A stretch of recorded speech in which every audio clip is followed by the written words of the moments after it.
Bismillahirrahmanirrahim. Assalamualaikum warahmatullahi wabarakatuh.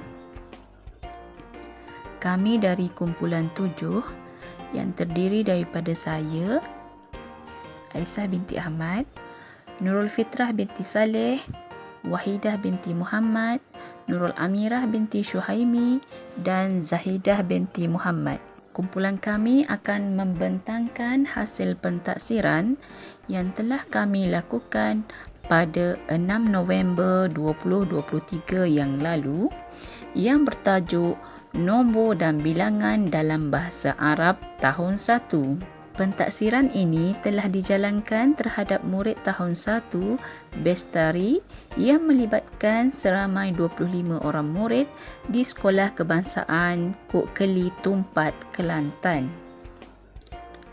Sebagai pengenalan, kumpulan kami memilih tajuk nombor dan bilangan bagi mata pelajaran Bahasa Arab tahun 1 sebagai pentaksiran.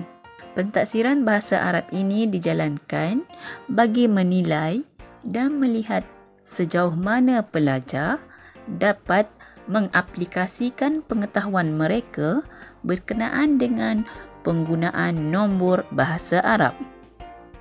Selain itu juga, pentaksiran ini juga adalah berasaskan kepada lisan dan penulisan bagi menilai tahap penguasaan murid dalam subjek bahasa Arab di bawah topik nombor dan bilangan.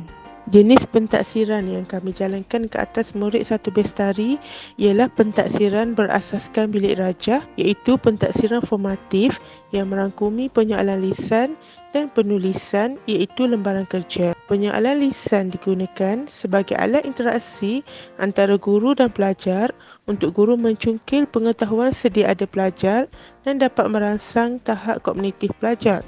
Manakala, pentaksiran penulisan pula melibatkan aktiviti menyemak tugasan hasil pembelajaran murid. Objektif dan hasil pembelajaran ialah di akhir pembelajaran, murid dapat membezakan nombor dan bilangan, menyusun nombor dalam bahasa Arab dan juga menulis nombor dengan betul. Ini adalah contoh RPH yang kami gunakan semasa proses PDP di kelas 1 Bestari.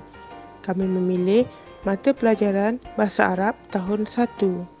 Tajuk Al-A'dadu wal-Arqam.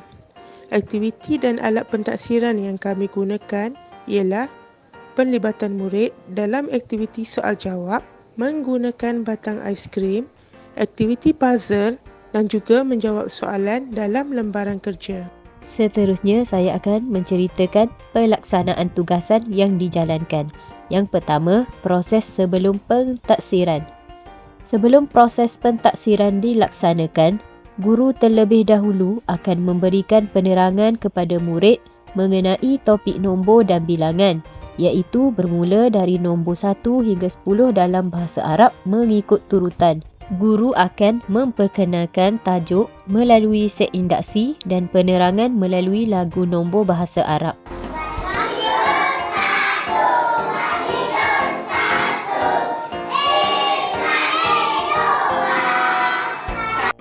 Untuk proses semasa pentaksiran, kami melakukan 3 aktiviti. Yang pertama ialah melalui lisan, iaitu soal jawab. Guru akan memberikan soalan menggunakan batang aiskrim dan murid akan menjawab berdasarkan apa yang dilihat. Yang kedua, aktiviti puzzle it out, yang mana murid akan dibahagikan kepada beberapa kumpulan. Setiap kumpulan perlu menyelesaikan puzzle yang diberikan. Mereka juga akan membentangkan hasil kerja mereka di hadapan. Yang ketiga ialah aktiviti penulisan. Kami menggunakan lembaran kerja untuk menilai tahap penguasaan murid. Setiap murid akan mendapat 1 lembaran kerja dan menyiapkannya dalam masa yang diberikan. Di sini kami sertakan lembaran kerja yang kami guna semasa sesi pentaksiran.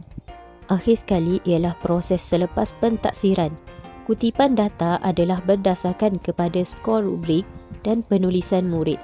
Data yang dikumpul bertujuan untuk melihat tahap penguasaan murid dalam topik bilangan dan nombor. Proses ini akan dilakukan selepas pentaksiran ditakbir terhadap murid. Seterusnya adalah bahagian penilaian. Ini adalah jadual senarai nama murid dan markah yang diperolehi oleh murid yang hadir pada hari tersebut. Berdasarkan pada graf bar, 3 orang murid iaitu murid F, murid T dan murid X telah mendapat markah tertinggi iaitu sebanyak 9/10 markah.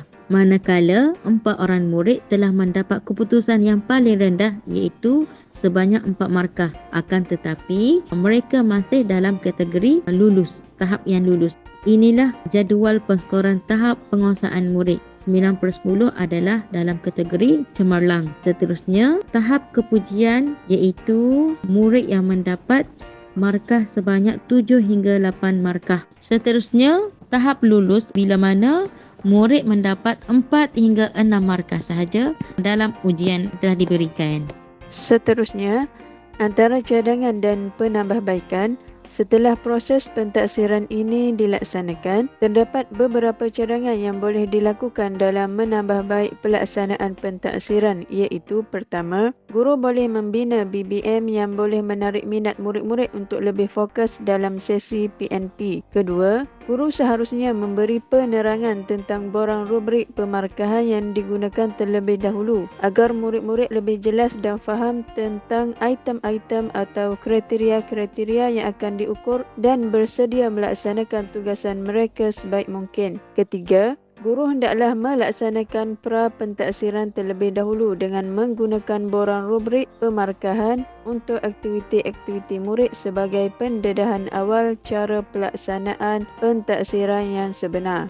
Seterusnya yang terakhir rumusan. Pentaksiran berasaskan bilik darjah iaitu PBD merupakan satu komponen dalam pentaksiran berasaskan sekolah iaitu PBS yang dilaksanakan berterusan dalam pengajaran dan pembelajaran untuk mengukuhkan pembelajaran dan penguasaan murid di samping meningkatkan keberkesanan pengajaran guru. Pelaksanaan PBD yang berkesan bukan sahaja menyumbang kepada suasana pembelajaran yang menyeronokkan, malah ia juga merupakan kaedah pentaksiran yang autentik tanpa memberi tekanan kepada murid. Pentaksiran formatif yang berterusan adalah untuk memberi fokus kepada perkembangan dan penguasaan murid dalam pembelajaran dan bukanlah untuk tujuan persaingan. PBD ini menyumbang kepada pembentukan model insan yang holistik dan seimbang seperti yang dihasratkan oleh falsafah pendidikan kebangsaan. Pelaksanaan pentaksiran yang berterusan dalam bilik darjah diharap dapat diperkasakan dan dibudayakan oleh pihak sekolah. Pembudayaan PBD dalam kalangan guru berupaya menghasilkan anjakan kepada pendidikan yang tidak